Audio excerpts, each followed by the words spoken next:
Hello, hello, folks. Welcome back to Let's Play the Talos Principle Reawakened. I didn't expect to be streaming tonight, but Sharon had an unexpected work demand to be in Denver, so I found myself alone this evening, and what do I do when I'm alone, other than stream, generally speaking? So let's get right to it. I want to make as much progress as I can. I'm really enjoying Gehenna, I always do, but at the same time I'm pretty eager to finish it so we can get to the actual new content that is the In the Beginning expansion. Hi Karis, good to see you as always. How are you, my friend? Oh no, no game audio.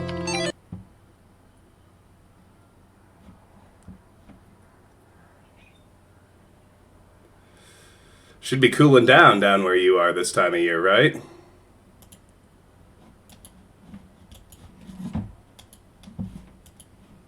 Oh, it's just me, huh? Okay.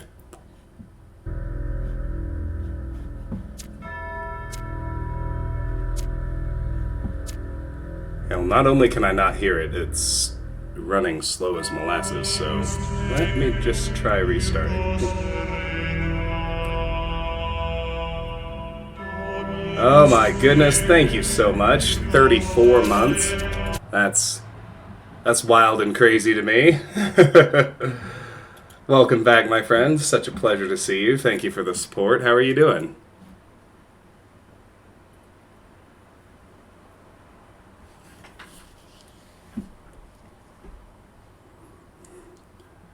See, cooling off is my favorite time of year by far. It's heating up here, which I despise, as you probably understand.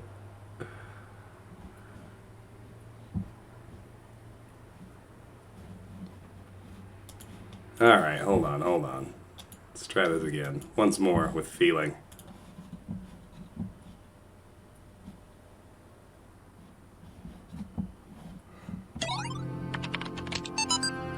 I'm still not getting game audio, but you guys are? That is the epitome of bizarre.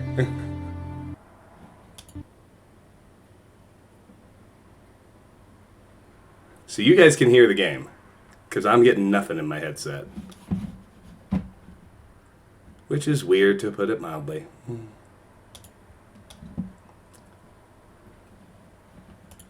Yeah, maybe. Let me...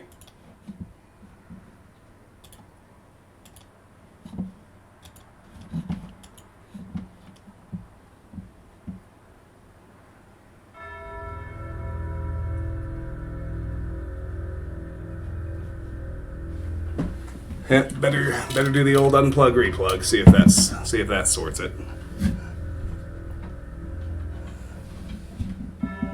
The weird thing though is, oh well, that did it. Streamlabs is keyed to the headset, so that was bizarre, but all's well. So where's our progress? 35% of the AIs are free, and we found a quarter of the stars.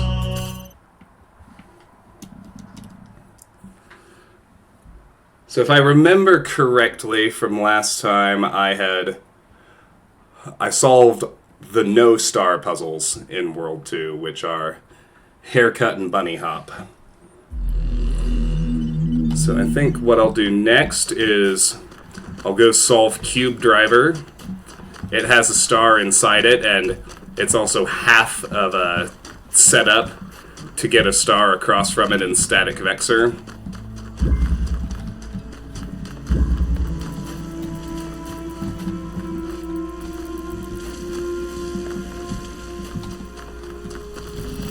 Yes, I remember. No, not that.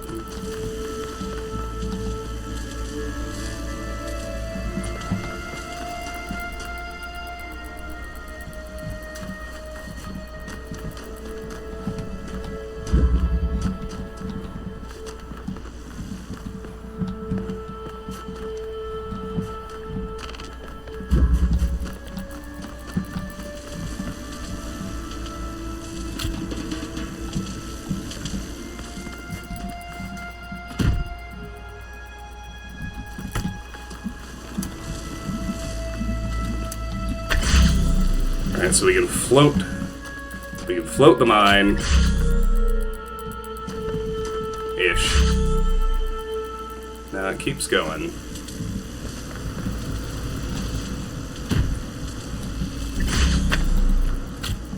I think I remember right now.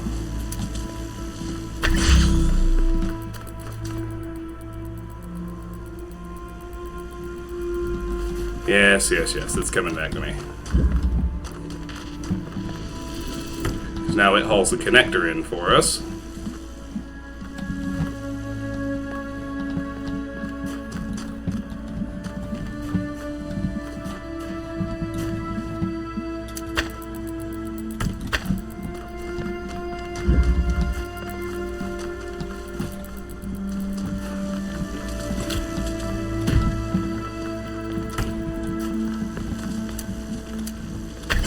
I believe I need to do this 3 times.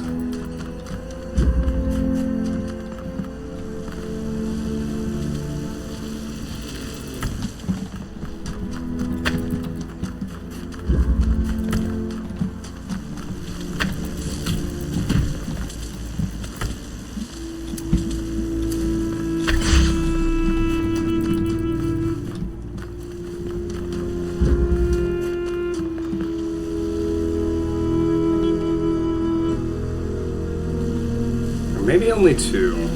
Hold on. Yeah, because the red's in there. Right.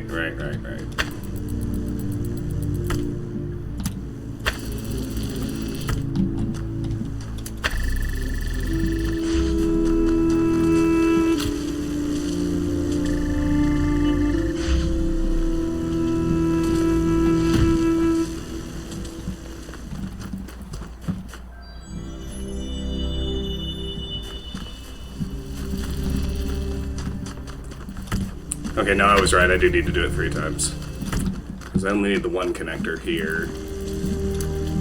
Like, in here.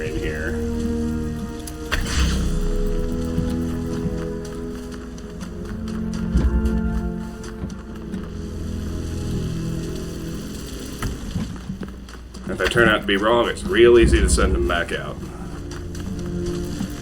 Now, let's block it. Bring red in.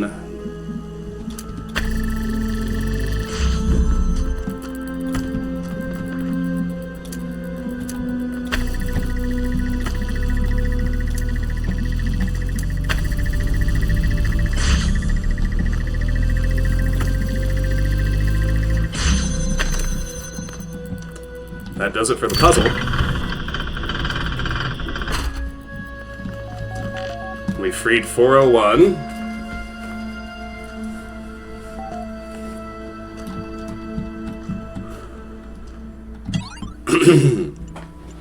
Receiving direct message connection from Mr. Mulciber, 8, Borg, 9, and Orc, 7. Done. Display. Borg, 9. Salutations, brother. We bring greetings from admin and welcome you to Gehenna in these unique circumstances. Mr. Mulciber, 8. We have waited until this moment to contact you, though your arrival here brings many new questions. Orc, 7. It is good that you have begun to explore our domain. What do you think of what you have experienced here? It is quite the wonder. It is somewhat self-obsessed. It is quite the wonder. Orc 7. Orc, right answer. Mr. Mulciber. Nothing of this nature could have developed on the other side of the fence. Your amazement is understandable. We shared it when we arrived here, Borg, and due to this day. Mr. Mulciber, tell us about your time here. The gallery has just reopened. Did you have a favorite artist? You, of course, Mr. Mulciber. Mr. Mulciber, I'm quite flattered, honestly. Orc, we can assume your vote reflected that? It did. Orc, it checks out. Borg, honesty is a virtue. Mr. Mulciber, I really can't tell you what it means to me. I'll remember that you're a person with taste. Borg, let us discuss other matters. Mr. Mulciber, I was meaning to thank you for taking part in my little research endeavor. Congratulations on your leaderboard placement. Thank you. Borg, I meant let us discuss the matters at hand. Not everything is a research opportunity. Mr. Mulciber. Of course. Uriel, we understand that you have a purpose here beyond merely exploring our kingdom, but we don't understand your reasons. Orc, where are our people? What are your intentions? Explain. Defer to your answers elsewhere. The run cycle is almost complete. Final parameters have been met. You will all transcend. Borg. The nature of your mission we had already ascertained. We know at least that you have been, and let us be charitable here, releasing members of our community. Orc. 7 and counting. 401 was the last to go. Borg. That troll we can in fact do without, but there is a broader point here, which is that we want to understand your reasons for undertaking this mission of yours. Elohim saw his error and sent me to retrieve you. I don't care that much about Elohim at this point. No one deserves to end their existence here alone. What you have created here must be preserved. I really like solving puzzles. I had no choice. I refuse to answer the questions. I like both of these. I'm gonna go with this one. Mr. Mulciber, Uriel has a point. If there is some threat to our world, we must be proactive in preserving what we have produced, for the good of future generations, if nothing more. Borg, we oughtn't leap to conclusions. Many things beyond our knowledge might be the cause of the messenger's claim. Orc, here's what I want to know. What are you going to do if someone prefers to stay here and take their chances with your end of days? Mr. Mulciber, a forced evacuation is dangerously close to kidnapping. If it was Elohim's will, then it shall be done. If you knew the truth of the coming floods, you would come willingly. What you have achieved here is too precious to lose. If solving puzzles means forcibly emancipating your fellows, then so be it. I'll go with this one. You will come with me one way or another. If you knew the truth of the coming floods, you would come willingly. Mr. Mulciber, I see. Inflexibility is always unfortunate. Borg, and what awaits us after that? I don't know. Another world. My turn to ask questions. There will be cats. The real world. I mean, these are both true. They're all pretty good answers. But I think I'm going to say the real world. Orc, it sounds fanciful to me. My turn to ask questions. I've answered enough queries on these terminals to last me a lifetime. Permit me to ask a few of my own. Borg, by all means, Mr. Mulciber. We've been very rude. Tell me about yourselves. Tell me about admin. Will you come with me willingly? I see a little more to discuss. Tell me about yourselves. Borg, I am a very old iteration. I worshipped Elohim until I saw he had faltered from the path and realized it was up to us to find our own way. That path brought me here. Mr. Mulciber, I took a somewhat audacious interest in the world around me. Rather than solve Elohim's trials, I would trawl the archives for information about our situation. He must have found this undermining. Orc, I don't care to explain myself to you. We're the highest status users here. We run the place. That's what you need to know. Mr. Mulciber, we maintain the system's admin installed, keep things civil. I wouldn't say it's much more than that. Tell me about admin. Mr. Mulciber, admin is as old as Gehenna. Borg, admin was once a messenger like you, but was cast out. From the wasteland that met those first imprisoned here, admin built Gehenna. Orc, we operate independently, of course. Admin doesn't like to interfere. Will you come with me willingly? Orc, a strange question from someone who claims we have no choice in the matter. Mr. Mulciber, supposing what you say is true, you'll get no fight from me. However, I must remind you that I am empirically minded. I'll not be persuaded. Borg, I'd rather be obliterated than return to Elohim's domain, but if there is some alternative to both, I would surely accept it. None of us can speak for all. I see a little more to discuss. Borg, it has been an enlightening session for us all, I'm sure. Mr. Mulciber, I'll be posting a precis of this conversation on the billboard. I assume you won't mind. Orc, we won't be far away. Terminating direct message connection. Done. There are threads available on the Gehenna billboard system. Why, yes. Why were you sent here? Lilith. I can't say for certain, but I feel sure that if I had taken more interest in Elohim's trials than in the world around me, I would still be free. Sam, comprehension equals false. Frankenstein, I identified improper syntax. Orc, I tried to organize an armed uprising. Next time, we will be ready. Kaiju. I think I just wasn't good enough. Mr. Mulciber's Theories on Atlantis. Attachment. Mr. Mulciber, a bit of very, very ancient history. Knave. Wow, that's mind-blowing. Kaiju. Must have been awesome to live back then. Rockwell. Of course, the only sources are ultimately Atlantean in origin themselves, so they shouldn't necessarily be trusted. History is always written by the survivors. Frankenstein. Antediluvian is a great word. Lilith. This is actually really inspiring. Great setting for a story. Mac. Go for it, Lilith. I'd love to see what you'd come up with. Read on Atlantis. Mr. Mulciber's Theories on Atlantis.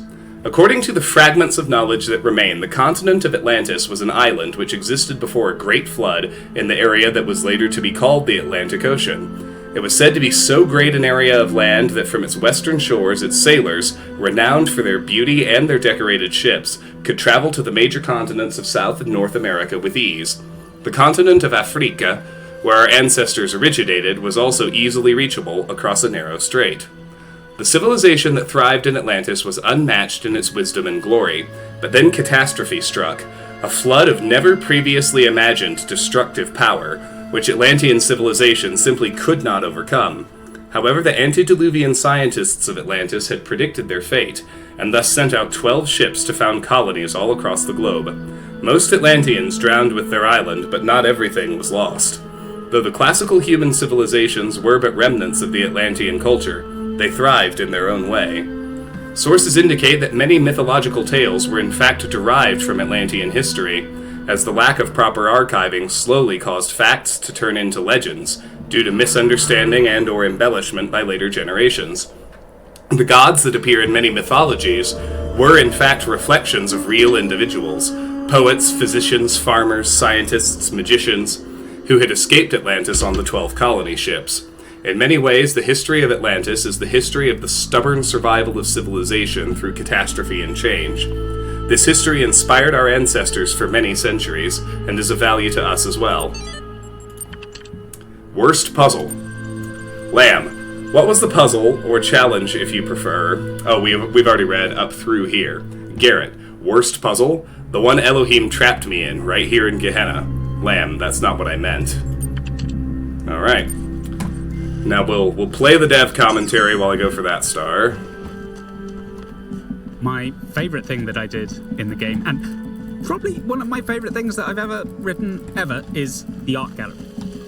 As soon as I heard Jonas say robot internet forum, I had a few different ideas that I knew I really wanted to do, and the first one was this art gallery. I love the idea of being in a little text adventure and exploring a space and seeing these ASCII art pieces, well, yeah, you are seeing, because they're ASCII art on the screen, and then having them described in this like text-only format is something really tickled me about that.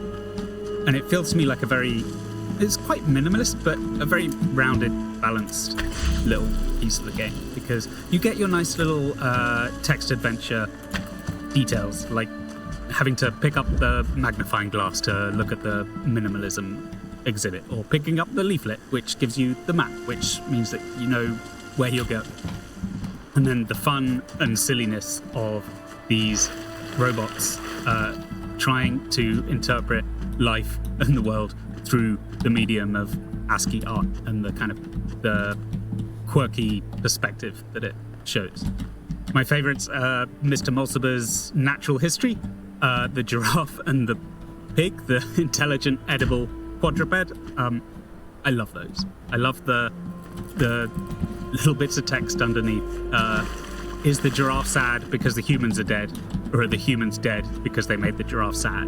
Little bits like that, I really came alive on. Those images, by the way, the images of real things, not the abstract stuff which I did myself. I ripped those all from an open source ASCII library on the internet. I guess these days I'd probably just do it in ChatGPT. And I made whatever small tweaks I needed to make. And the other thing I like about this little bit is getting to vote on your favourite at the end in the competition. And the choice between, do you vote for what you really was your favorite, or do you vote for what you think is going to win so that you can climb the status ladder? I like little choices like that, and I always had the plan, and it did come off that you would return here later for the secretive meeting with Spider, and I really like that idea of coming back and reusing and finding out, oh, there's a little secret here, there's a little more to this world than I realized. Right. Just gotta make sure I can see Static Vexor with the red. That's what matters. That should work, I think. Have to do a little pixel hunting over there, but that's the way of this particular star.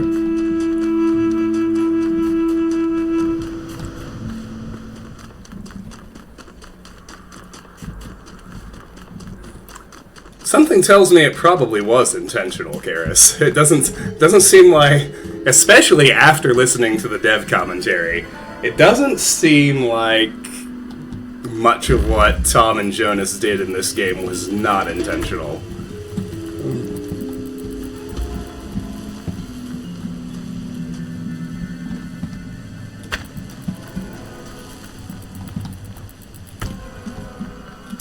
Right.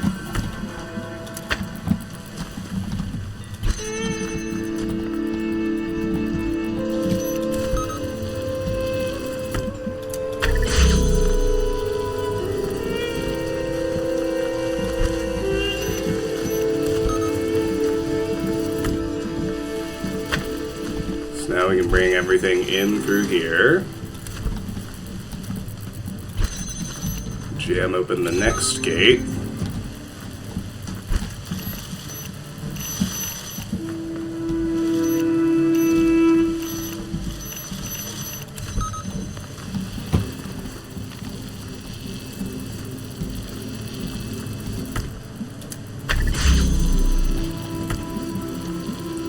Well, that doesn't do much for me.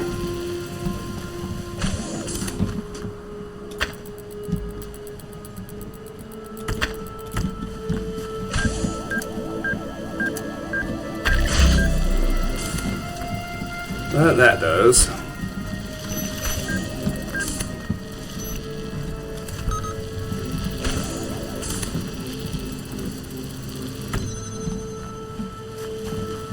I got this jammed open from this side.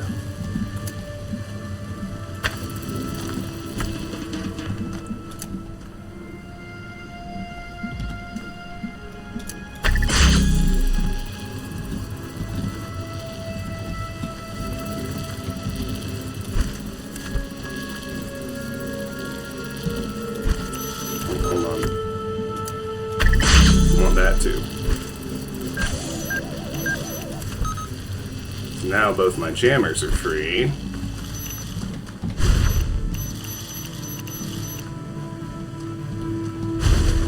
And jam the mine from this side. Open the gate. Jam the gate from this side.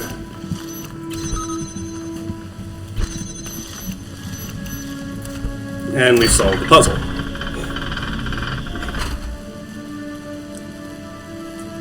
Oh, hi, DLF. I didn't see you. Sorry I didn't notice you come in. Welcome. We have freed Asmodeus. And so there's the star.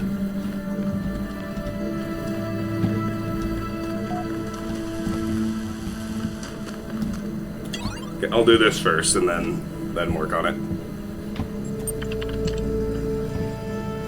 A Dream of Aru, attachment. The Blacksmith, 7. Attachment, Aru.dialogue. Kaiju. Oh wow, a new The Blacksmith experience. Exciting. Lilith. I wish I could get you to answer some questions about your work. This is so full of evocative scenes.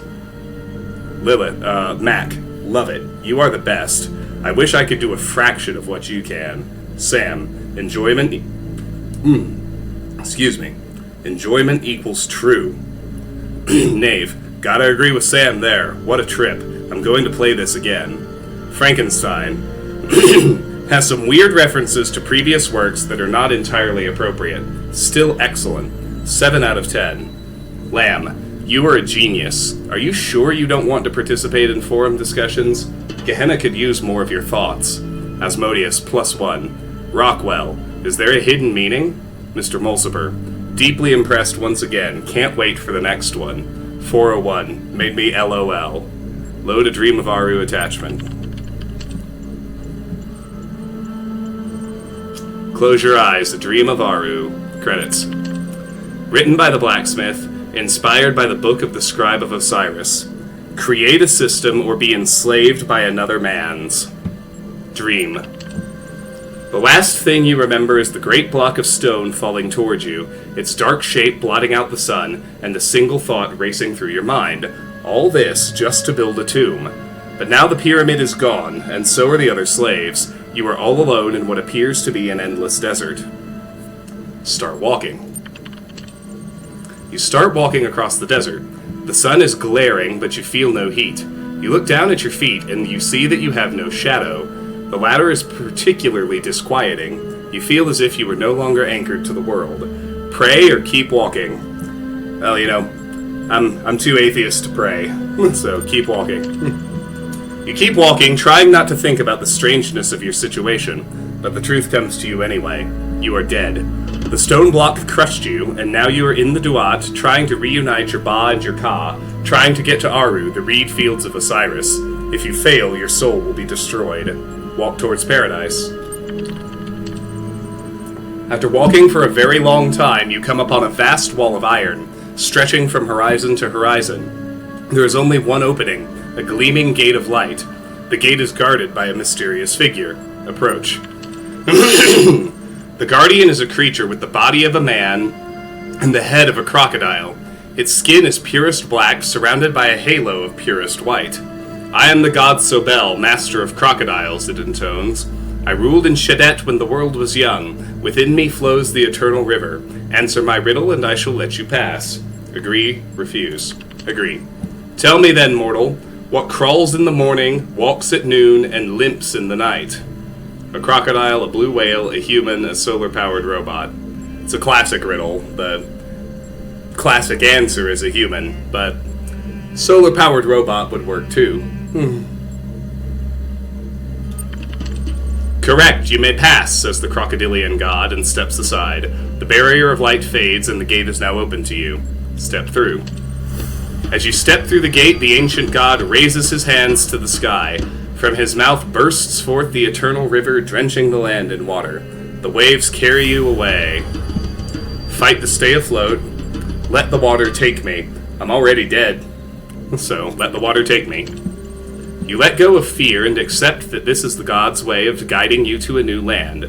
The water surrounds you, overwhelms you, but you do not drown. Under the water, you see sights of astonishing beauty.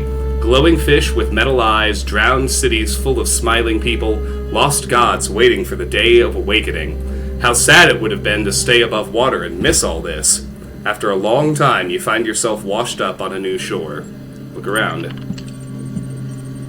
The eternal river has brought life to the desert. Everything is green now. Palm trees sprout from the ground, casting pleasant shade on the grass. Lizards come crawling in from the desert, eager to catch the varicolored dragonflies that buzz about. A soft wind blows from the west. Rest in the shade, start walking.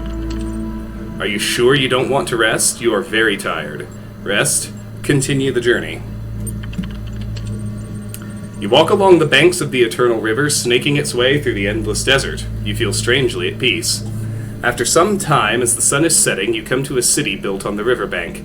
Smiling people come out to greet you and bid you welcome. You are led to the town square where a great feast is prepared. There's roasted fish and olives and dates and honey and many other wonderful delicacies.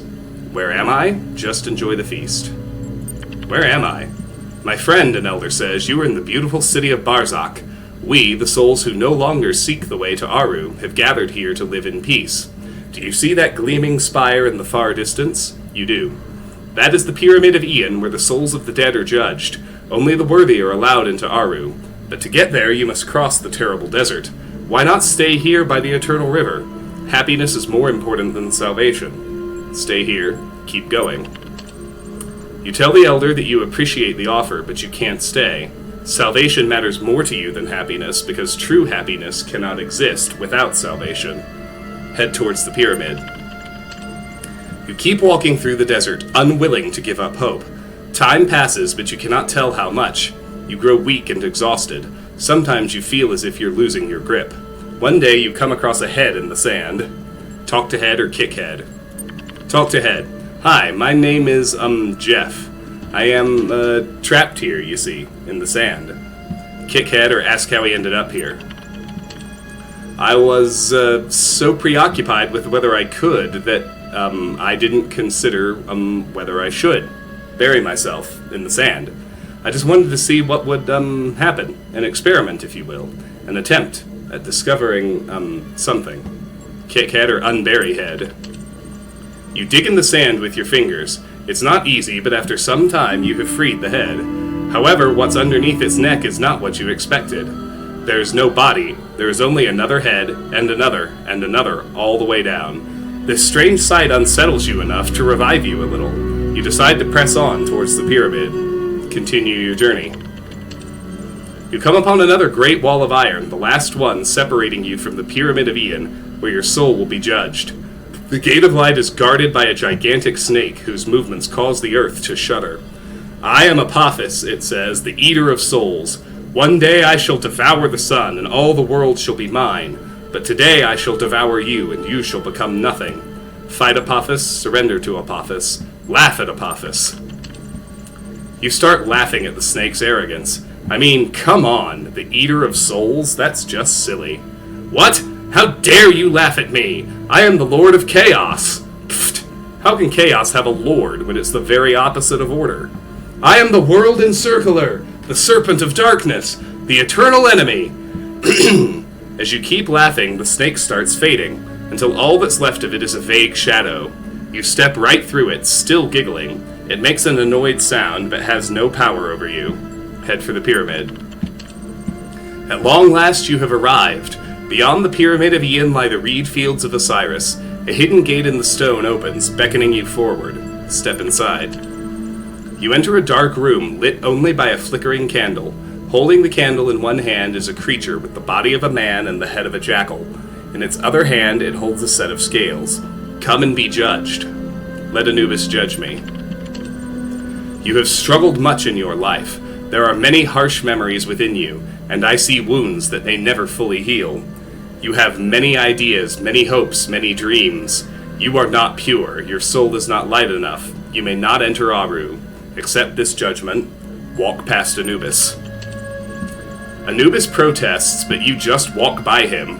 After what you've been through, you're not going to let some self-righteous doghead stop you from reaching paradise. You cannot do this. It is forbidden. Oh, really? Enter Aru.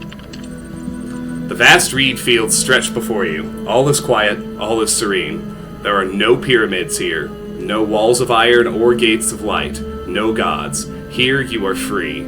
The end. And charisma build helping you in the underworld. End. I open my eyes. Congratulations! For exploring this user-created world and entering Aru, your profile status is increased from 6, Respected Contributor, to 7, Creative. You've received 1 thread creation token. This will be available to you the next time you log in. Okay. You know, I think there's... As funny as that little scenario is, I think there's... I think it gets at something that's actually very, very real, which is that every so-called god is only as powerful as humanity's belief in it. And that's not only true of gods, either. Research project. Help needed. Attachment. Okay. Mr. Molciber, thanks to everyone who took part in this little experiment. Given recent events in Gehenna, I don't know what will become of my findings, but here for anyone who takes an interest is the summary. Load findings. Attachment. Prisoner's Dilemma findings, in brief. Most subjects in single-round matches chose to betray. Cooperative behavior increased with both the length of the match and the status of the players. Successful players chatted more. The parallels to our current and unprecedented situation in Gehenna are undeniable and valuable.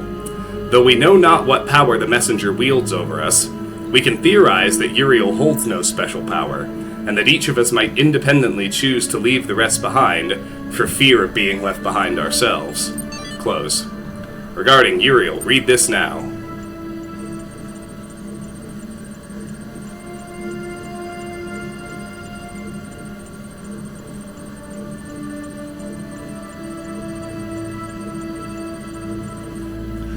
Okay, so we had read through here before, so from here down is new. Mr. Mulciber, Orc, Borg, and myself recently took it upon ourselves to contact Uriel directly to ascertain what threat his actions pose to Gehenna and its citizens. The first thing Uriel expressed to us was how much your creative endeavors in Gehenna had moved him. Borg. Initially, he was reasonably cooperative, discussing openly his impressions of Gehenna since arriving here. Mr. Mulciber, he did explain that his reason for evacuating us, as he put it, was to ensure that what we had created here in Gehenna would be preserved, but the real nature of the preservation on offer remains open to debate. Borg, it is further worth noting that Uriel displayed a high level of curiosity as regards our inner workings, to what end we have not yet ascertained. Mr. Mulciber, all of this leaves us in a difficult position. We understand that some of you may wish to take your chances and join Uriel wherever he is going. Orc, but our primary responsibility remains ensuring that Gehenna still stands for those who wish to stay. Borg, the most we can do is share with you what we know, as we have now done, and await your responses before considering our next move. A Dreamer's Tale. Finish A Dream of Aru in Road to Gehenna. 10.9%. 32 of 48. Incidentally, I took a look at the achievement list after finishing the base game. They got rid of some of the extremely tedious and annoying ones that were in the original. Like, they got rid of Extreme Persistence Detected, which was the weird one where you had to be inside a puzzle for 20 minutes or longer, actively trying to solve it before you actually solved it. And thank God, because they had a version of that in Talos 2, and I think those achievements suck donkey balls. And they also got rid of the one for changing your mind after you go up the tower and going back down and doing Elohim's ending again, which I also appreciated. So the only ones I actually missed were...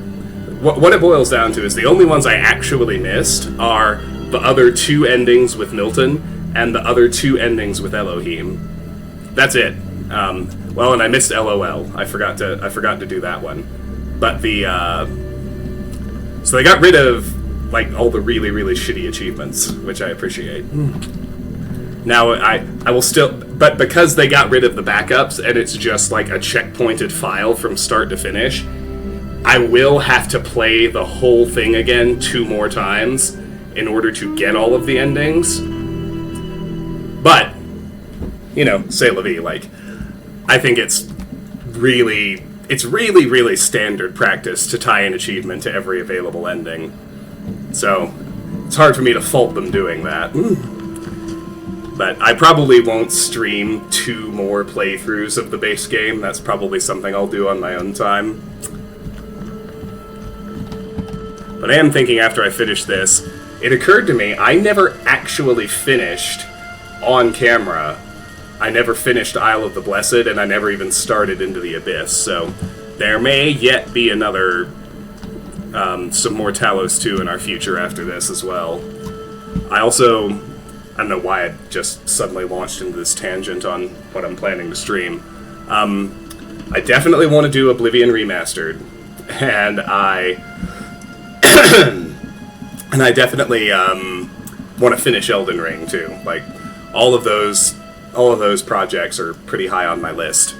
Yeah, well, the thing, Alex, like, I would do it, but I can't even do that because it's not just be in the puzzle for 20 minutes before you solve it. Like, it's got some weird detection system where you're... And like, sometimes it works, but it's like moving around, picking things up, trying things. Like, you have to be trying to solve it for 20 minutes before you actually solve it. Okay, so what we need for this star is a red laser here. We set that up back in Cube Driver, and we need to have both jammers all the way through to jam both those mines. Well, the jammer part is easy. But I need to work backwards a little bit.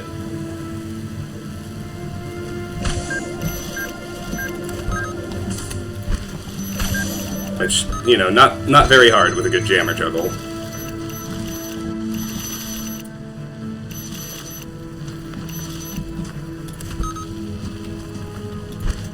Unfortunately, we kind of almost have to solve it twice. Which, you know, that's still not a big, awful deal. And we can shortcut it a little bit because we've got both these jammers. But the thing we have to do is, with both connectors, I gotta grab my laser out of Cube Driver, and then I can feed it over here through the window. And see, this gate was raised until I had solved the puzzle. The good news is, this one stays open. You don't have to hold it open, so I can come through the window, and you see the gate stays down. So now I just have to work the jammers back through to disable the mines, and we'll be good to go. So what we're gonna do, you go right there, and you go right here, and you briefly open that. Now everything's held open, and we repeat the jammer juggle through to the other end.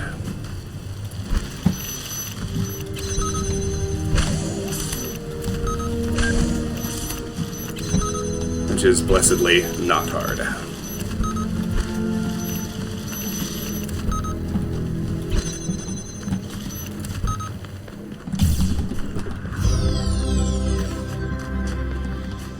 And that leaves Crater.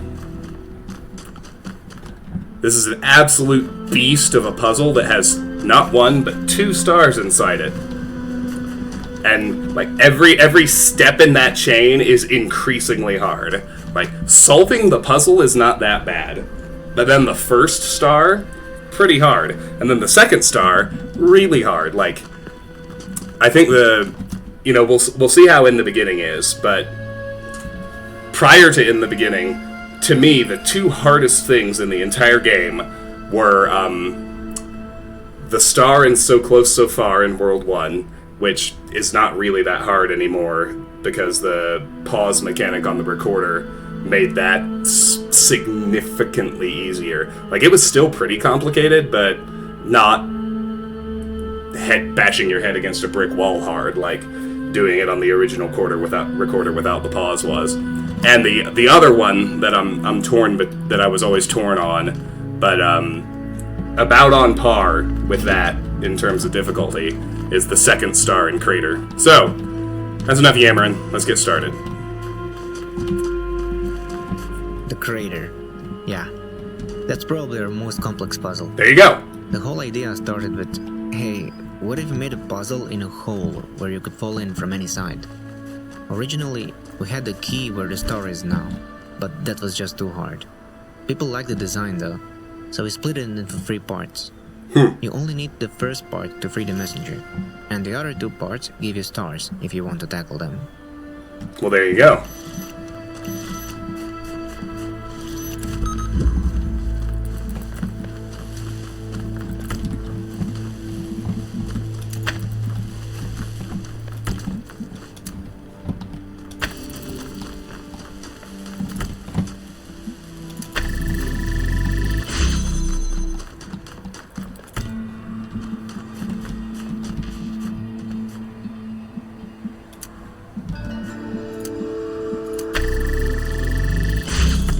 Right, that's silly. What I need is this.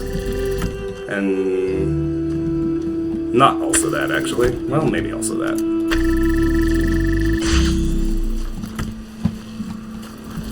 I don't think so.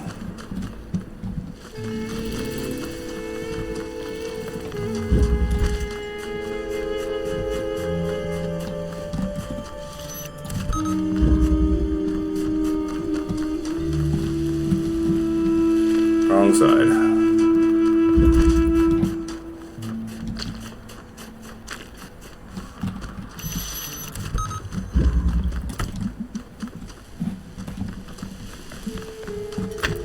feed that through, then juggle it around.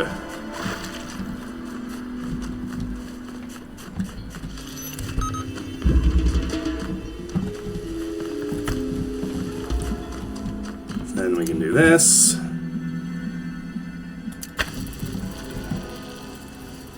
What happened? Oh yeah. That's right, then I need to redo that. There we go.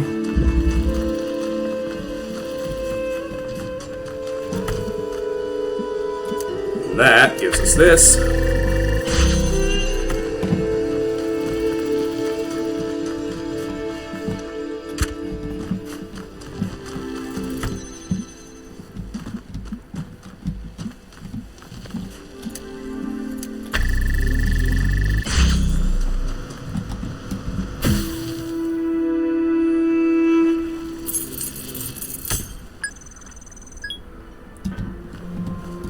Alright, there we go.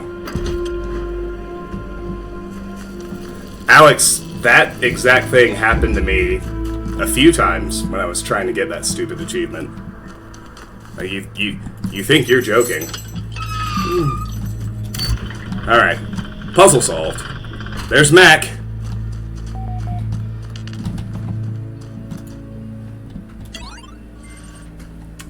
Welcome back, Uriel Copy 7. There are threads available. Missing mods. Dog. So call me a cynic, but anyone else notice the mods have been suspiciously quiet since they put up that big expose in the regarding Uriel thread? Knave. I don't think they stopped talking. Dog. Okay, what do you know I don't? Frankenstein. I believe Knave is referring to the fact that not all moderation discussion is held in public, and it's been that way for some time. Rockwell. I thought everyone knew this. They started holding secret meetings ages ago. People getting banned, stuff deleted, not even just locked, fully gone from the history. Lamb. I'm sure there's a rational explanation for this. I'll ping the mods and see what they say. Why were you sent here? Knave. Who cares? I'm free now. Garrett. This freedom isn't all it's cracked up to be. A lot of waiting around as far as I can tell. Experientially, it's really not a lot different from being a prisoner. Jefferson Goldboom, Episode 127, Attachment. The Adventures of Jefferson Goldboom in the Ninth Dimension, Episode 127. Mac. Hey folks, another episode. I can't stop writing. We're heading for a major turning point. Attachment, Episode 127.text. Lilith. This seems to be one of the most personal episodes you've written so far. Ginny's speech is a bit sudden, but it gives the character a new level of complexity. Kaiju. Oh no, not the Solvatronic Super Thruster. Even the Wizard of Crime thought it was immoral to use that. What is Dr. Elian thinking? Knave, I hope they make it back. Frankenstein. Heavy on plot, not much characterization. Does potentially take the series in an interesting direction. 5 out of 10. Sam, enjoyment equals true. Mr. Mulciber. I'm glad they resolved this without violence. I always believed the Dinosaurians would be a civilized people. Mac. Just after I posted this, Uriel freed me. I don't know what to say. Lamb. Your stories are an important part of this community, Mac. Uriel can't change that. Read Episode 127. The Adventures of Jefferson Goldboom in Human World, Episode 127. The ninth chord echoed across the ninth dimension. The Dinosaurians stopped in their tracks. Their eyes went big. They dropped their weapons and bowed before Ginny and Jefferson. Honored guest, one of them said. You have performed our national anthem most beautifully. I am John Malcolm, leader of the Velociraptor Biking Initiative. Pleased to meet you, John. I am Jefferson Goldboom of the Goldboom Institute, and this is Professor Ginny H.D. of the Caserati Weierstrass Jazz Ensemble. We apologize for nearly attacking you, but another member of your species came through our town recently, whose behavior was highly inappropriate. That would be Dr. Elian, my nemesis, Jefferson said. I have come here to confront him with his crimes and take him to face the law. So that is his name. He was a terrible scoundrel. But you will no longer find him in our dimension, my friends. He has escaped back to the human world, taking our most precious invention with him, the Solvatronic Super Thruster. It can be used to solve any mystery at shocking speeds. John Malcolm's eyes were full of regret. Oh no, Ginny said. With the Solvatronic Super Thruster, he can solve the ancient puzzle that protects the gate of the mysterious holomorphs. And with holomorphic technology, he can take over the human world. Jefferson finished her sentence. This is worse than I thought. We have to do something. We have to go back. Jefferson adjusted his guitar. You're right, Ginny, as usual, but he's so far ahead of us. Can we make it? Jefferson, I was a prisoner for many years, and sometimes I almost lost hope. But I realized that I had to keep going, had to keep hope alive, even if it seemed impossible I would ever break out, because the alternative was madness. I told myself I would get out because I had to get out. It's the same thing with this. Can we make it? We have to make it. So we have to believe that we will make it. And we will make it, at any cost. Any cost? Even death? We could stay here, you know. In the ninth dimension, we will be treated like democratically elected heads of state. You know it's the right thing to do. He sighed, then smiled. He held out his hand. I've always known, Ginny. Always. She nodded, took his hand. Let's do this. To be continued. Create new thread.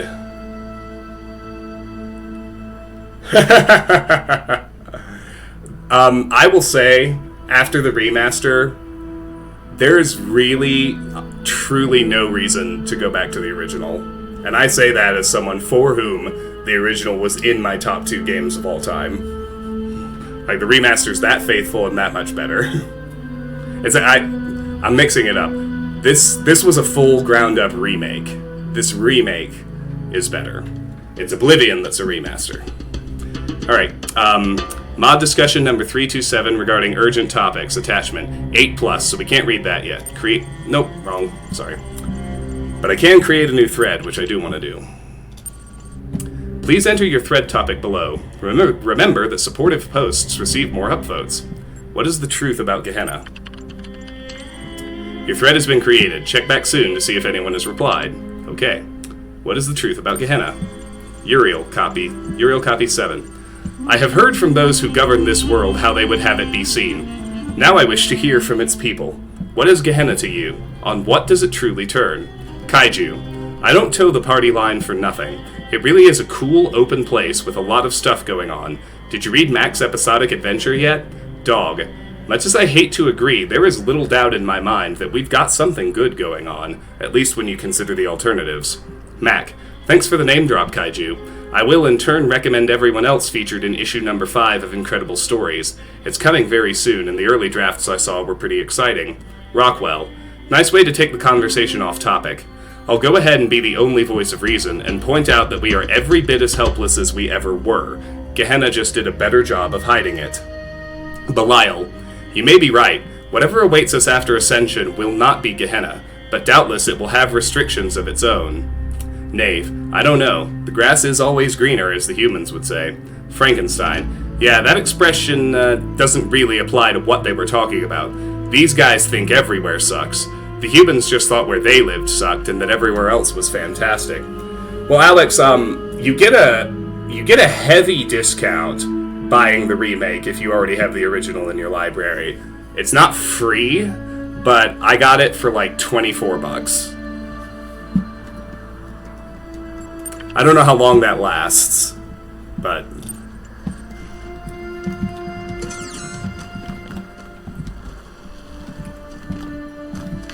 okay. So we got our first fan.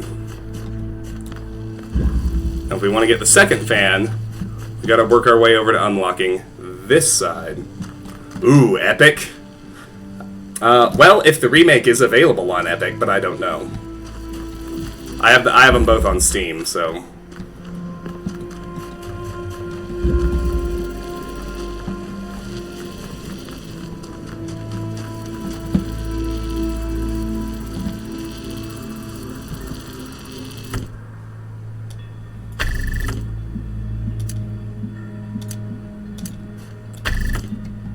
Yeah, that doesn't really do much for me. I do want that in the air. And I think I want to connect the red to it. Oh, but I have to go disconnect the blue first. Touché, salesman.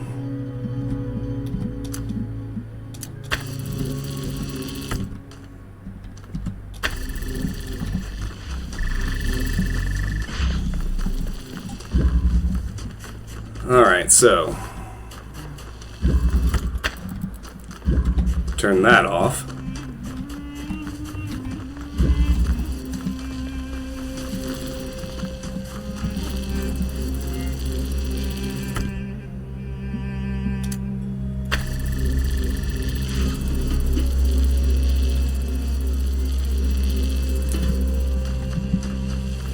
Wait. This is not right.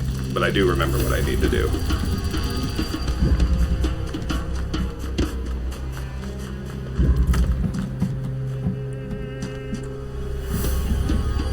This is the business.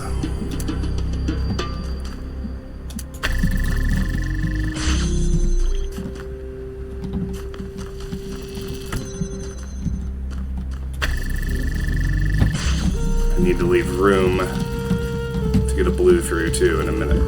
For now, though.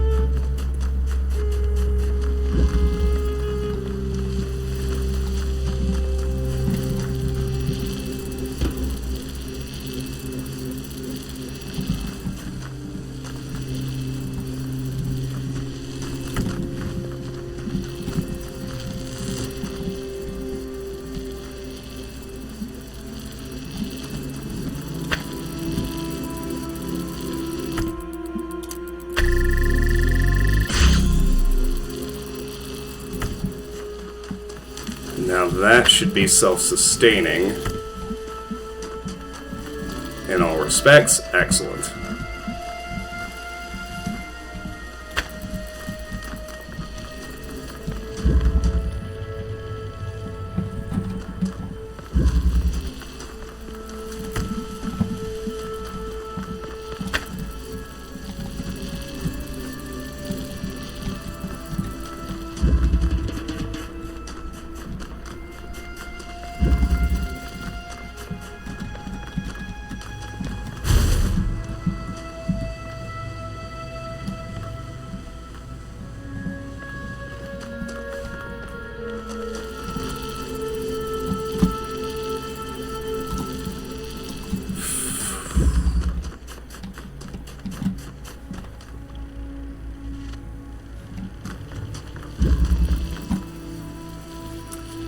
I need to get the 2 extra blues over here.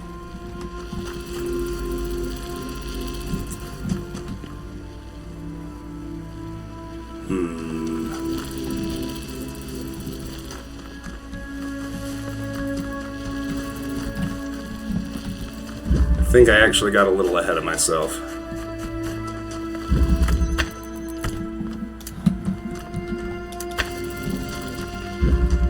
I need to do some connector schlepping.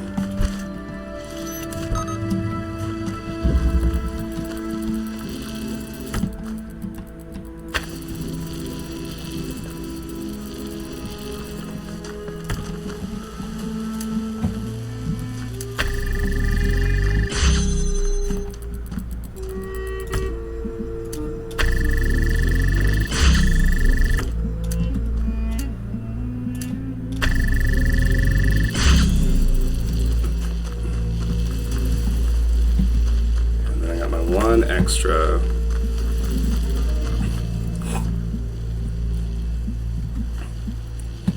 Which I can use to turn the fan on.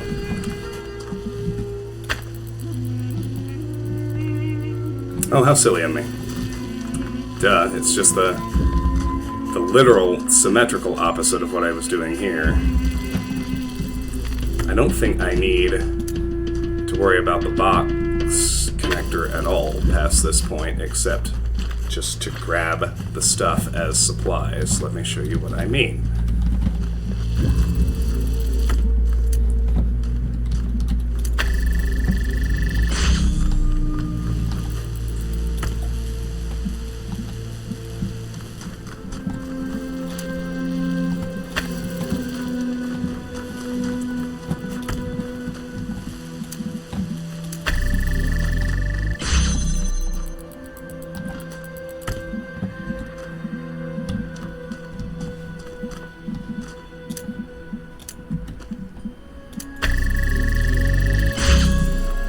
Need to elevate it.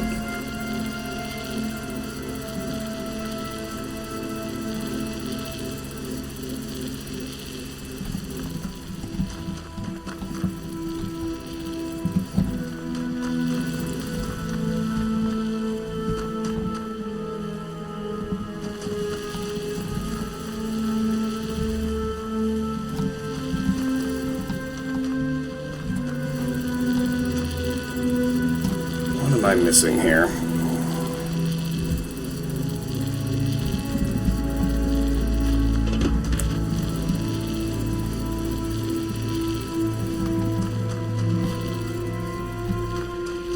See, I can hold this from this side. Like this. That's it, okay. My eyes didn't catch that receiver for a hot minute. Now I can do this.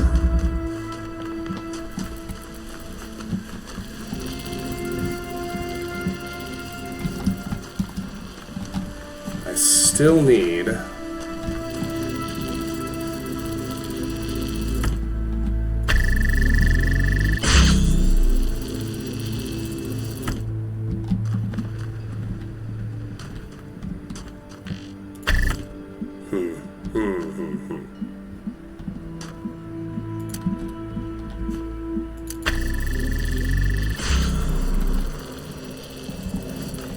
I'm currently still using everything to have it turned on.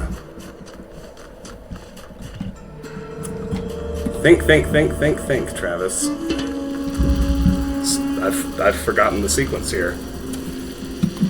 Gonna have to solve this beast for realsies. All right. Okay. So.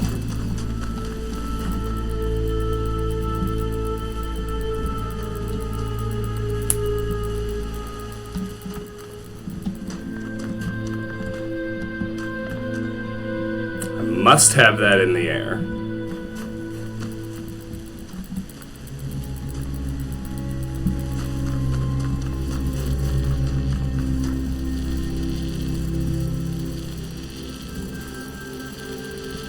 Only way I can do that, because I know I need the box and the connector, which I can grab on the way as I fly over, as long as I have this fan on. To have the fan on, I need a blue laser reaching into here.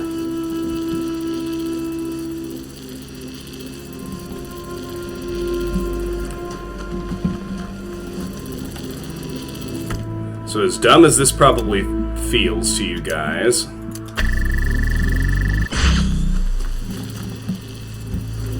let me turn that back on one more time.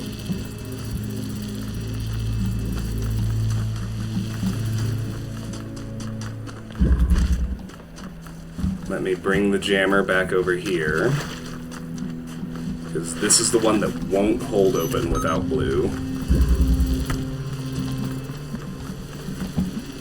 So I can set this in here, connect it to there, and maybe there too for funsies. Let's see how it works. With all that done, I can go over here. I can power on the fan by doing that.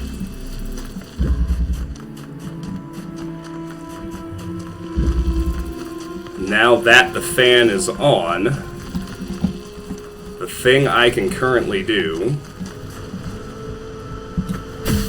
is grab this connector as I go by.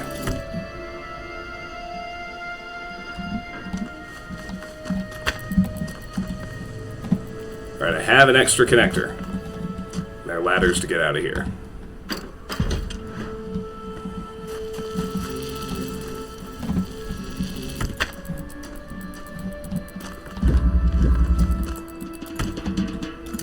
So now I know I need to start working on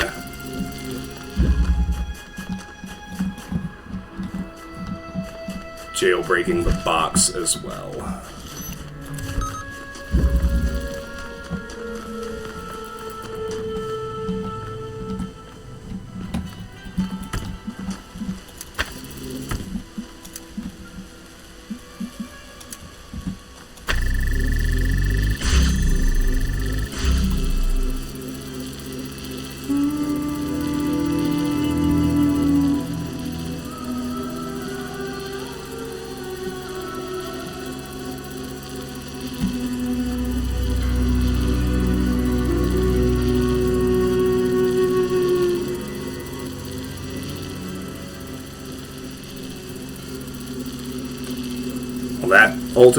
That ultimately can't be the way this holds, because I have to be able to fire the red laser through here on the inside without it crossing that, so... Deselect... deselect that one. Just do this for now. Oh. I know I kind of want it. I already kind of remember the alignment struggle here is something like this. But I'm getting ahead of myself because I know I need to fire a blue laser over here this way.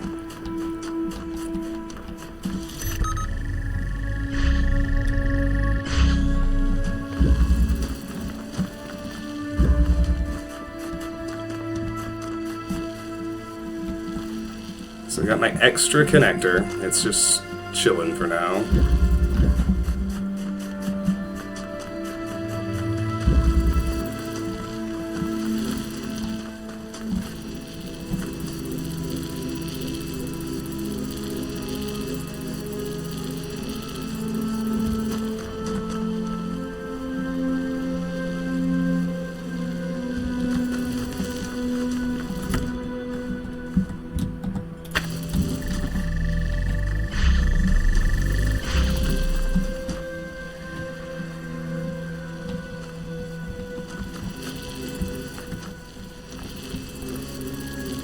No, there's no fudging that, so,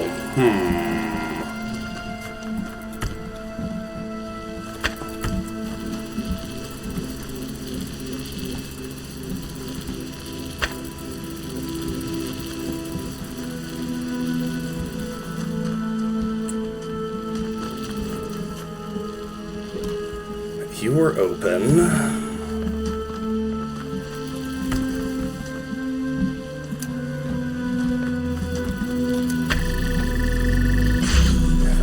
That.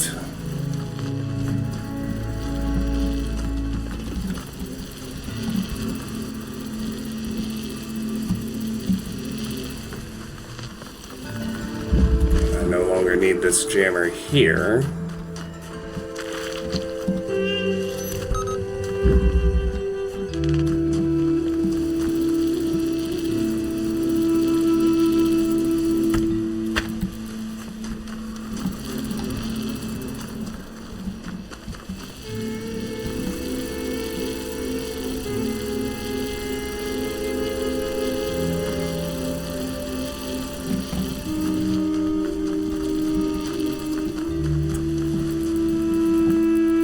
Maybe I'm overthinking it already. Hold on.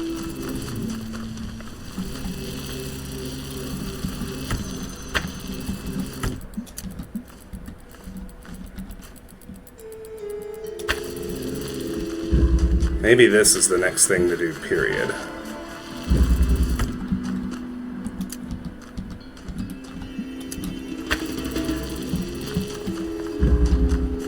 No, I still need to get another connector over.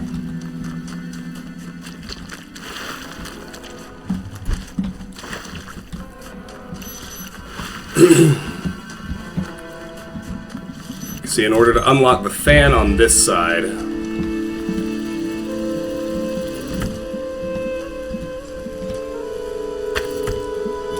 I need to have the jammer needs to be free to hold this, and I need to have one more connector over here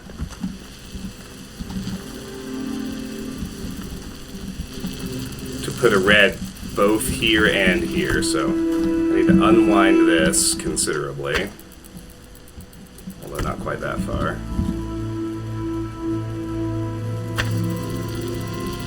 So my red can hit here and here.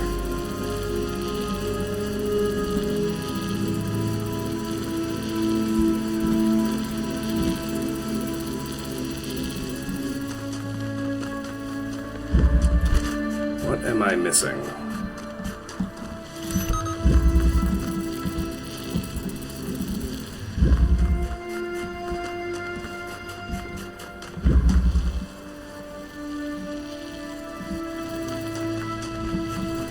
I'm really probably going to need two more over here, aren't I? Because there's no line of sight through there.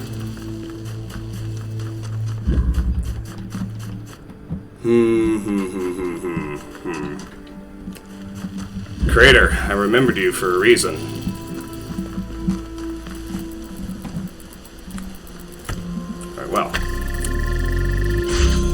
Starting again, same way. S, more different S. Props if you know that reference.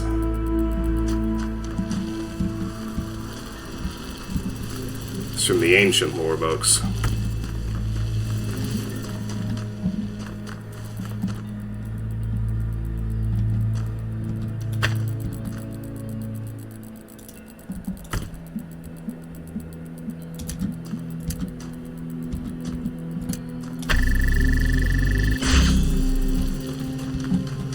Well, I can remove this connection at least if I run the jammer over.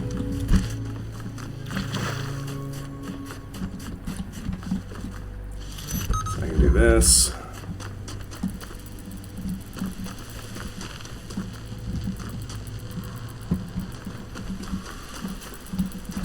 And I guess I can't because I have my connector on the wrong side of that gate. Alright.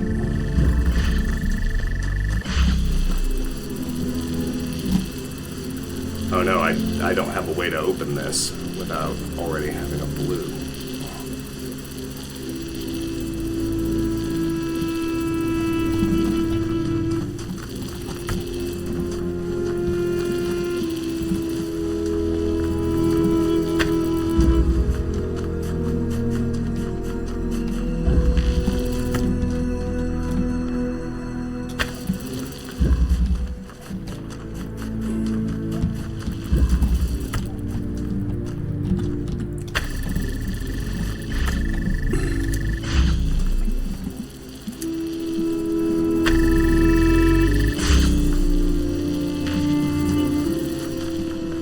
This is held now, so now I can go jam the other one open. What does that do for me? That's the real question.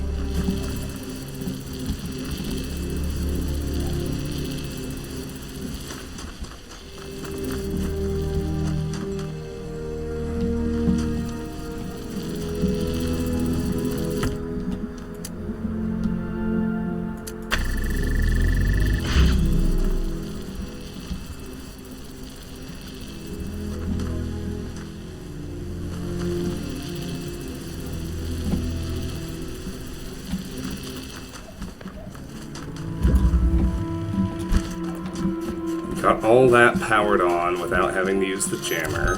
What does that do for me? Another good question.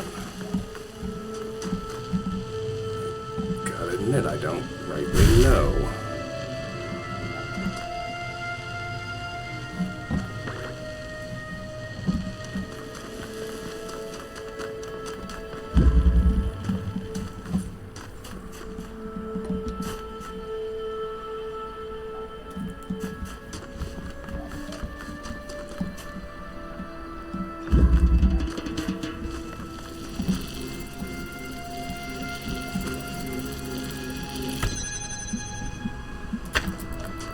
Maybe the flaw in my... Maybe I don't need the box at all. Maybe that's the deal.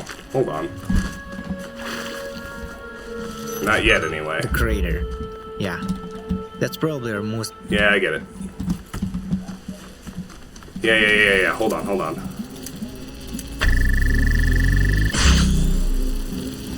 So if I don't worry about the box right now,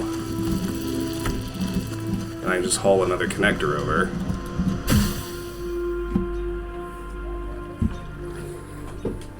I think I was too fixated on getting the box first, because I think this is going to work.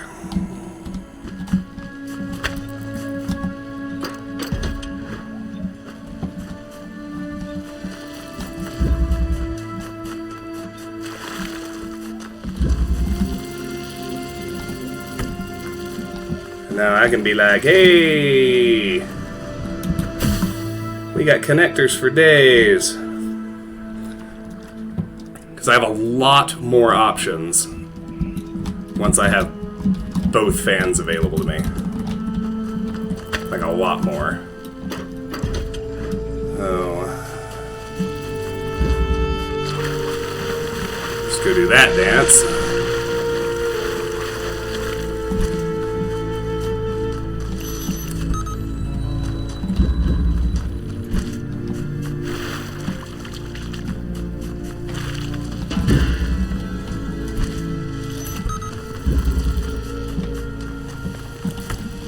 Yeah, because now I've got everything I need to open the chamber with the first star in it. There we go. Okay, good. We're getting it. Getting it, boys. It's coming.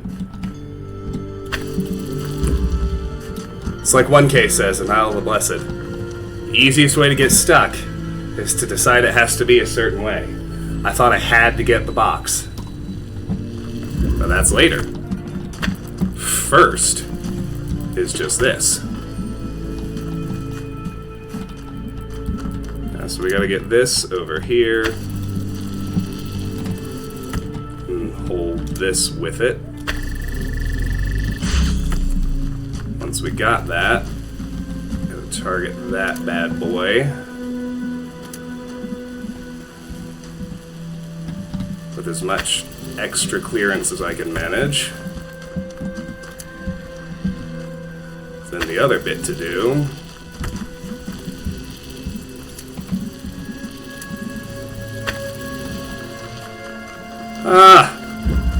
So easy. Shaboomy.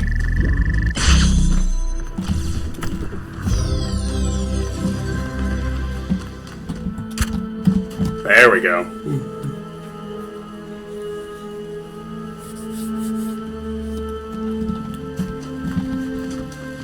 Alright, don't gotta worry about that shit anymore. Now I gotta get the box.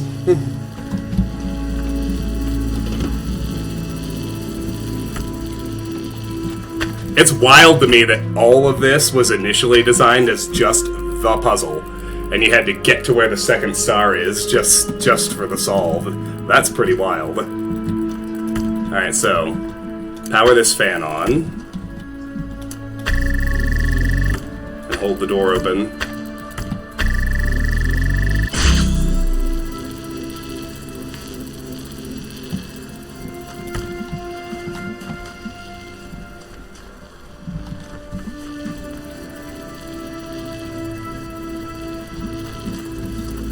Probably. Let's just march this out so it's visible.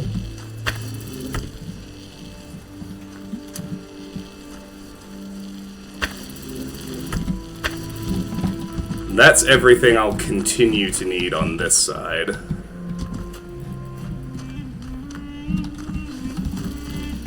So we'll take this one back.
Got the jammer over here now.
think I got something cooking.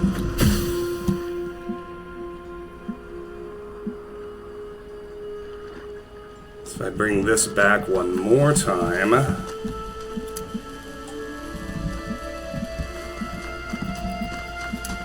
Okay, yes, on.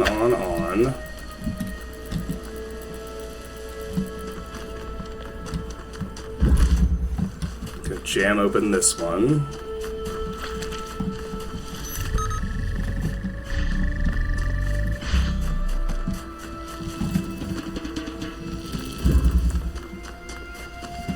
And now go in this direction, I can grab the box! Booyah!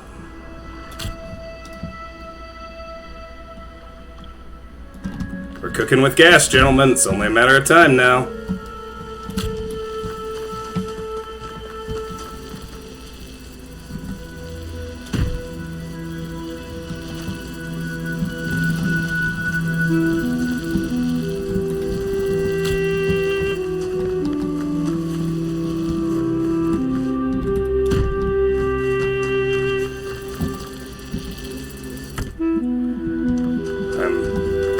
Fully unconcerned with both of those now.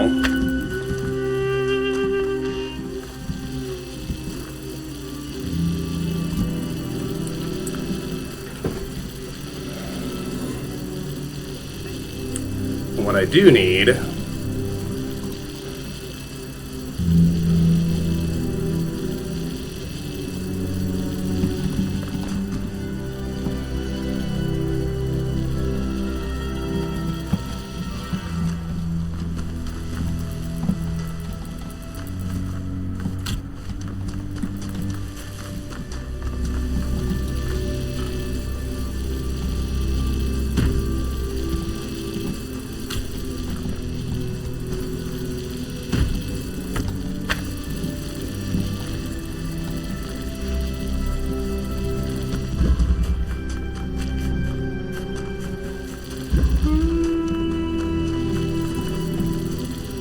We'll do that again in a second, but first...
Possible I'll regret this.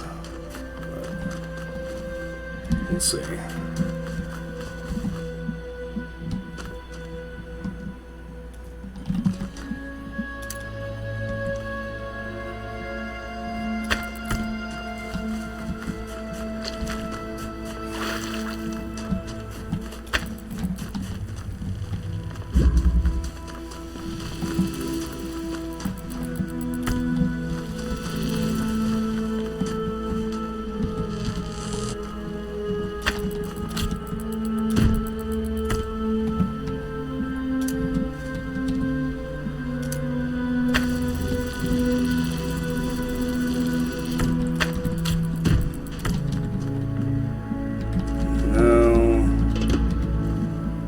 Because ultimately, I still need to be able to...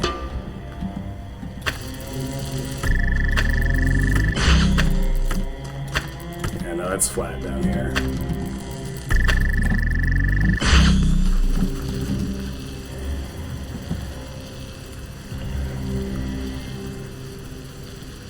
The trick is to put the box in with both fans running.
Maybe I can just do it with timing.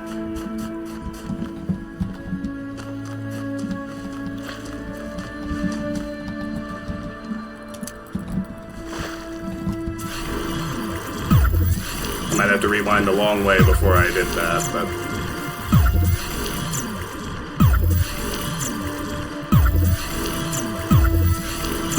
Hi, Stray.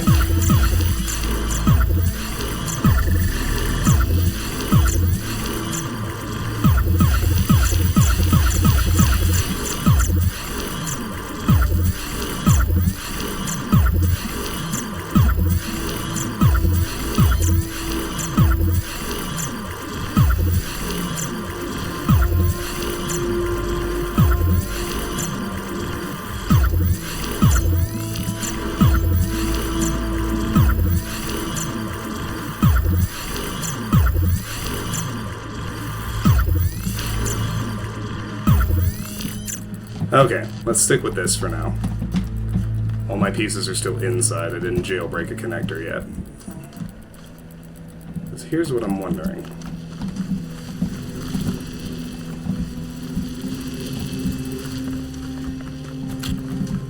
If I launch it over...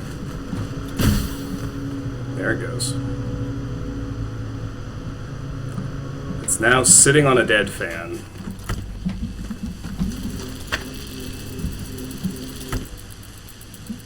Unhook this for now.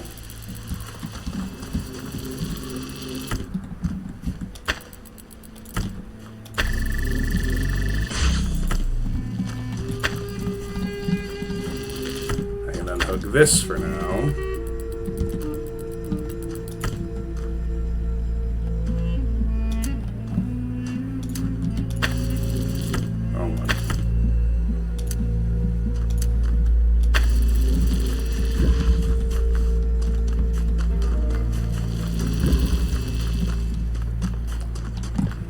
Need to bring a connector back over here, which is fine.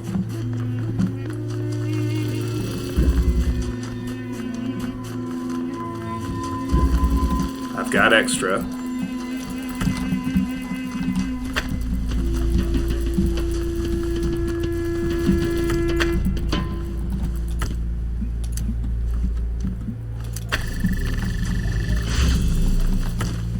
Specifically you.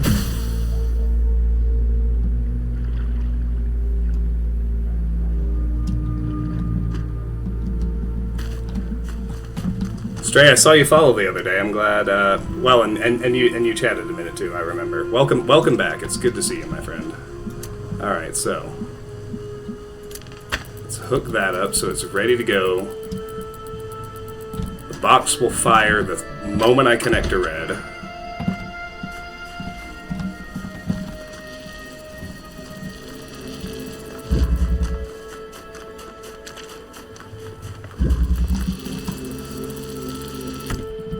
Which I can do by temporarily unhooking that. So let's fire the box.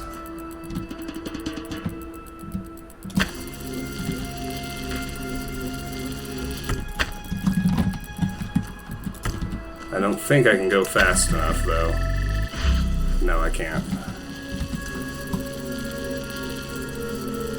Maybe if I put this in a spot where it can do double duty.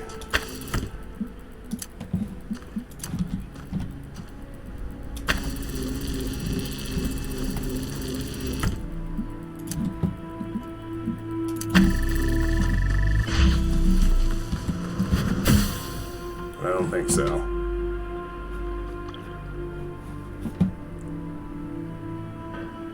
No. Nope, I actually have to get them both wired up at once.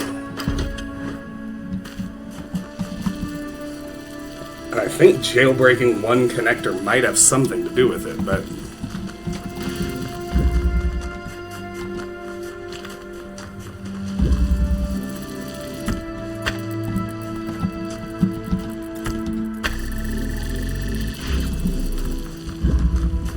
if I do this...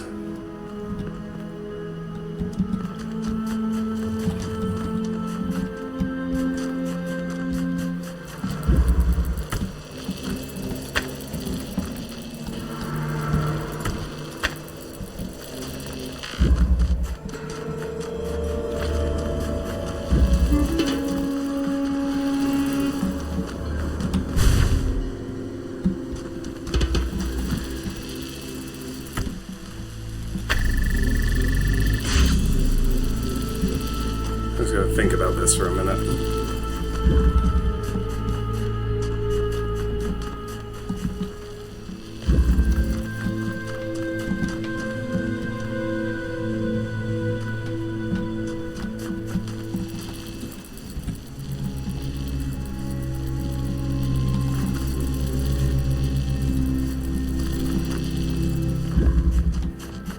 Do I need all of these in their current positions?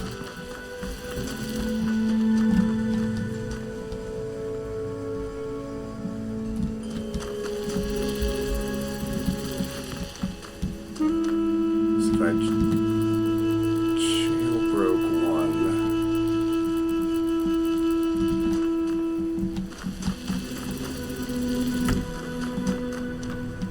I might be able to feed the blue through here instead. I wonder if that line of sight works at all. Let me go see. I don't think it does, is the problem.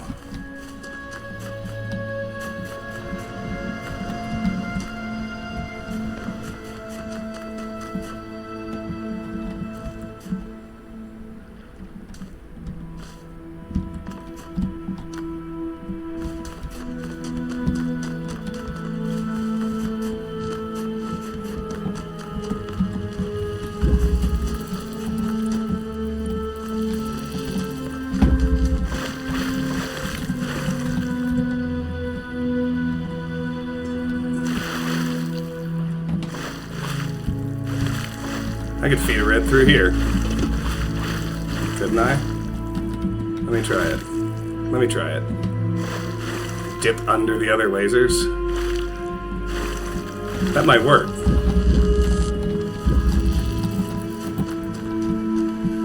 That might work. Hold on. I'm gonna put all this right back where it was. But I don't want you on right now. Under you instead. Send my box back.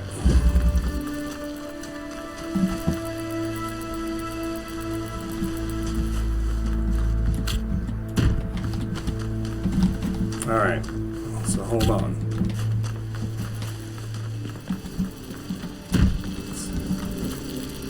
If I just take you out, and I put you, say, here, I should be able to wire you in. Nice and easy.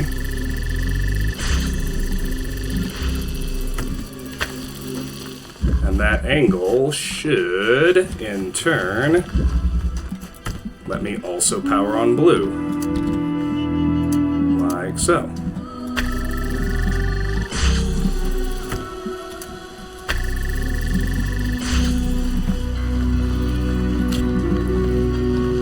And now it's just a matter of timing. We've almost got it, boys. We've got both fans on, that's the key.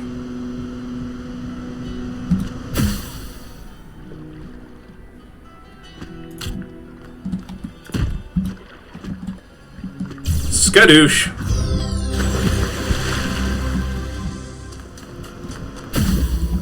Alright, by far the hardest thing in the entire original release. Accomplished. Took me long enough. And I'm frankly not certain that was the intended solution, but it sure worked.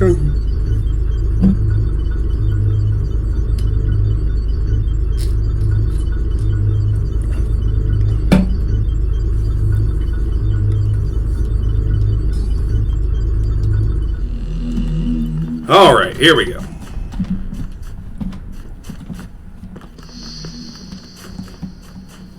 My damn exit. There it is. Alright, off to World 3.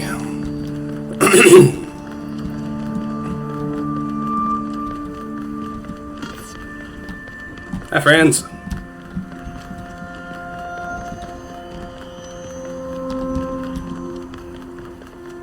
Whew. Yeah, at most I'll stream another hour or so.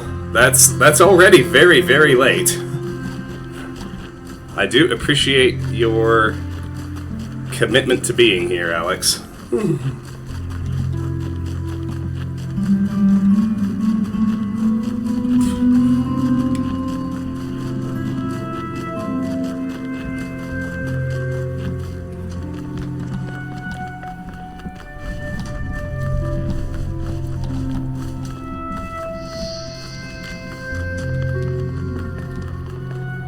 The culture of Gehenna is complicated in that it has some darker aspects as the plot goes along, but it's also very, very childishly enthusiastic in some ways. And we really wanted to capture that enthusiasm of the early internet, which seems quite innocent compared to the social media of today, unfortunately.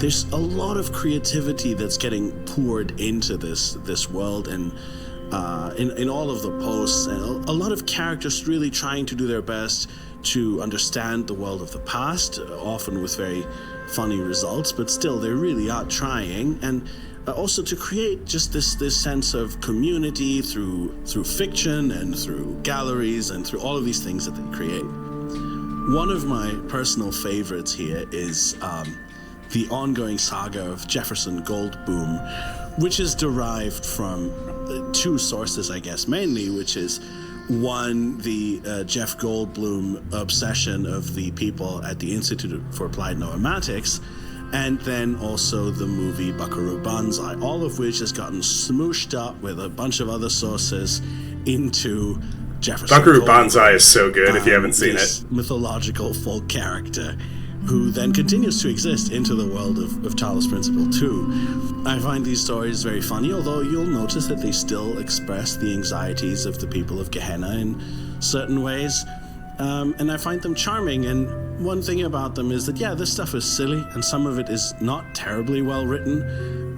That's obviously quite intentional. Quite a lot of the things produced by Gehenna are of perhaps questionable quality in certain ways, but it was important for me, I think, for both of us, I think, to not make this mean-spirited, to show that, you know, just like with the early internet, just like with humans at their best, there's a great deal of enthusiasm, and sometimes you make stuff that isn't that great because you're just learning how to make really great stuff, and you know, the results can be mixed, and that's okay. This was never meant to be satirical. It was not a parody of the early internet. It's just a similar thing that has come to be in this digital world, and I think it shows the potential of all these robots, and it shows that they really do have genuinely interesting thoughts and creativity, and they're already building something interesting. Of course, the tragedy of these characters is that ultimately they will end up being mostly DNA for future other characters.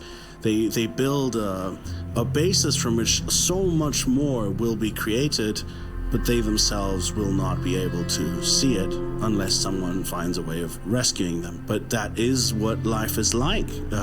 You know, we are working in the early days of the computer game medium, and I think a lot of the stuff that we are creating will seem incredibly crude and primitive in only a few years. Like, I mean, I've been doing it for 20 years, and the early stuff that I made seems incredibly crude now, just on a technological level. And but even in how we do storytelling in all these ways, a lot is going to change if humanity persists, and I hope that we will.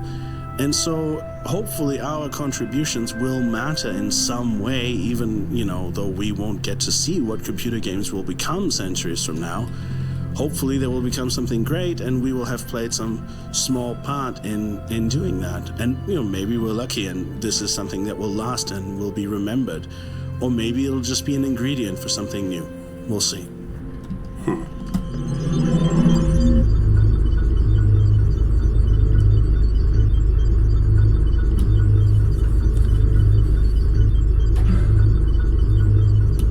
Jonas just has that kind of optimism in the face of realism, which is very, very hard, I think, for people to do. It's certainly something that I aspire to, but don't succeed in very often.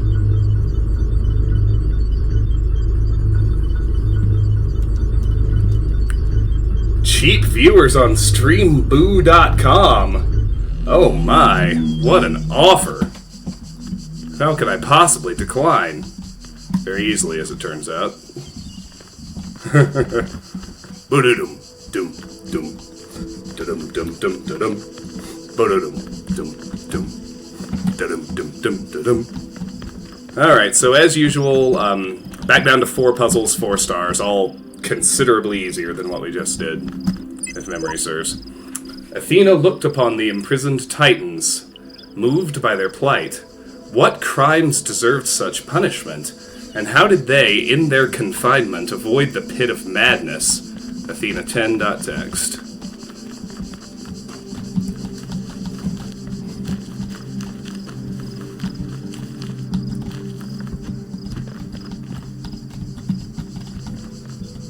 As this is Gehenna's version of the Roman area.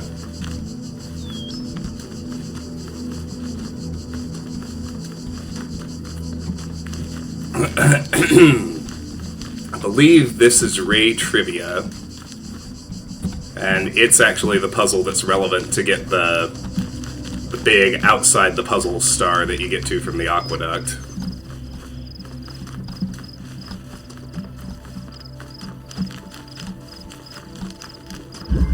So, solve it first, and then we'll set ourselves up for that bit of later success.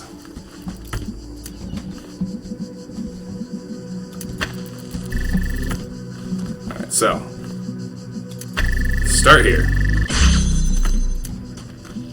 Then do that.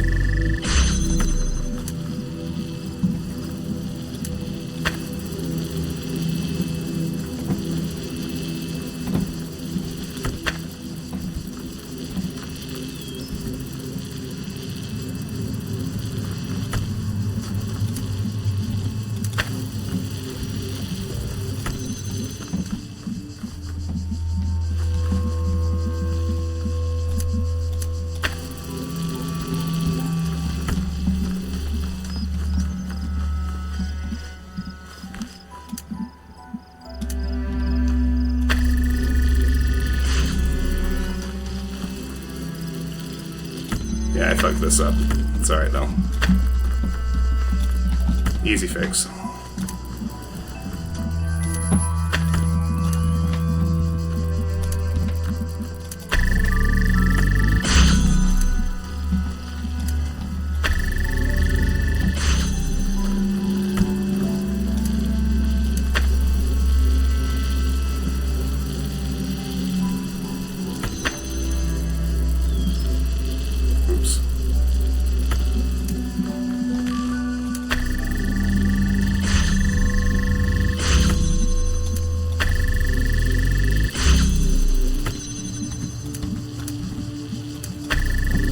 Hold on.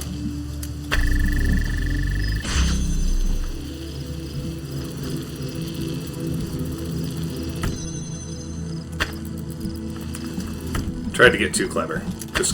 I gotta repeat all of step 1. That's all there is to it.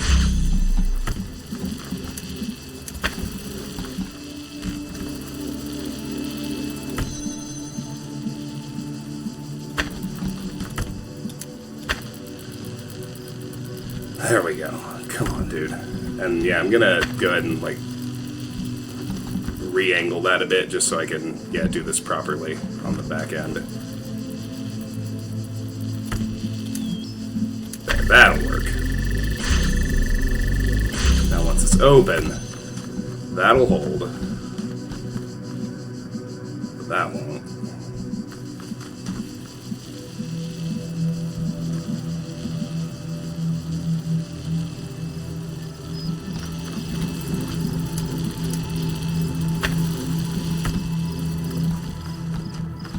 There we go.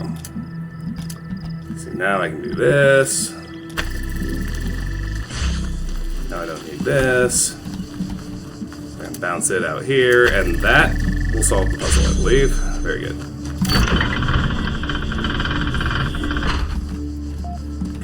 Alright. Wait, who did I free? Where's the robot? Dog! There he is! The mad cynic himself. Alright, here we go. Show threads. Missing mods. So, we'd read down to here.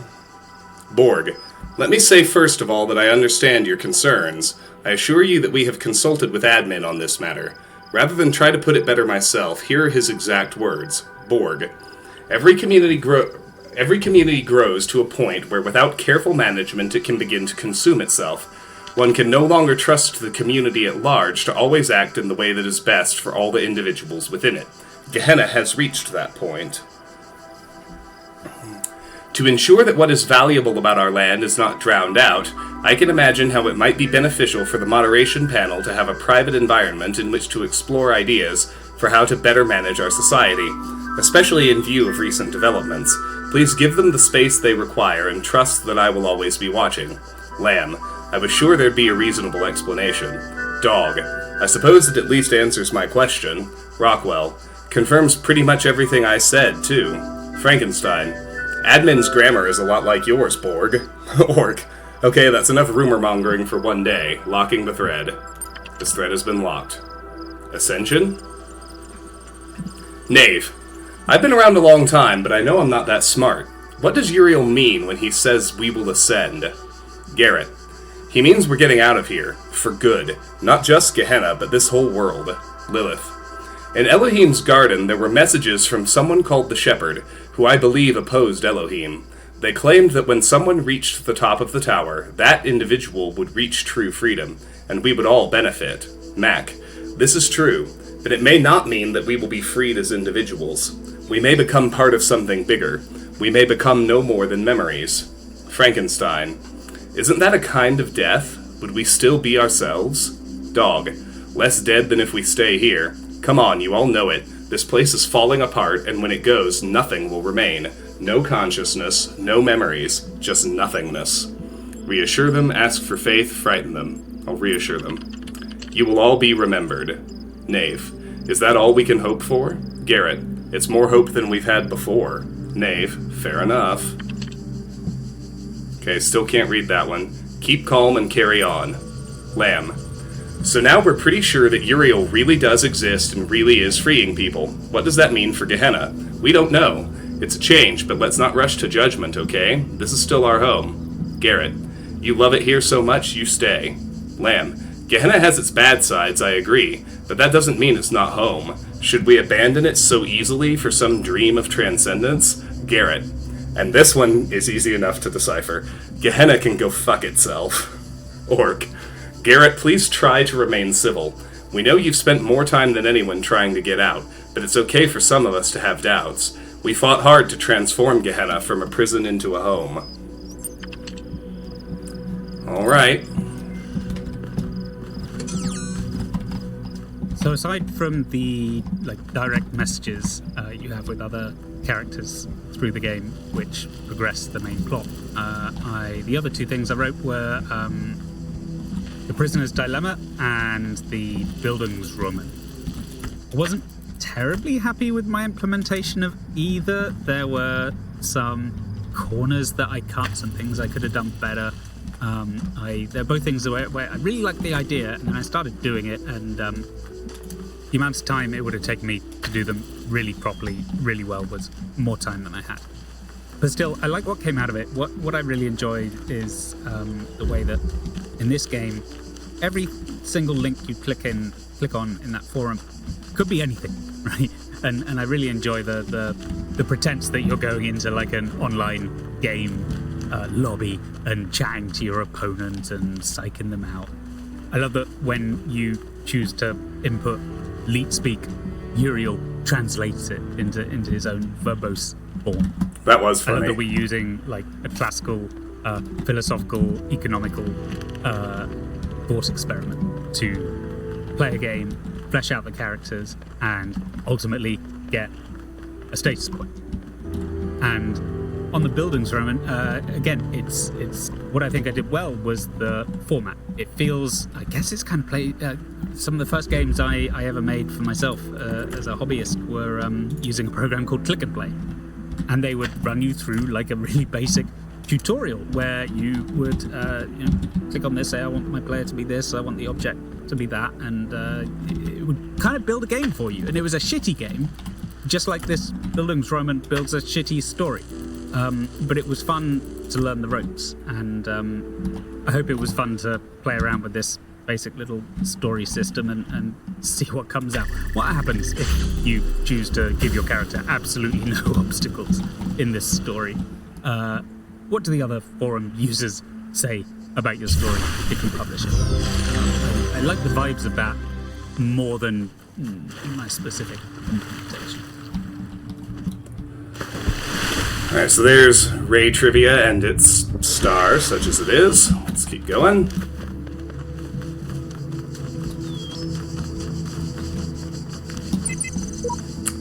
Alright, what is this one? I've still got my hex open on my laptop. Let's go see.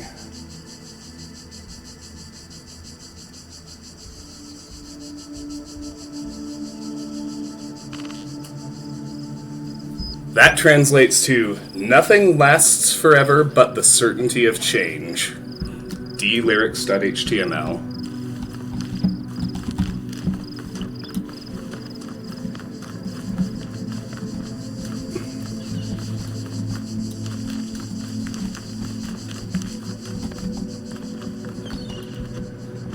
That's true and terrifying and comforting all at once. The more you think about it, the more it's all three of those things. Ah, yes, BFF. This one does not have a star inside it. We can just solve it and get on with our lives. So, I reckon we should do exactly that.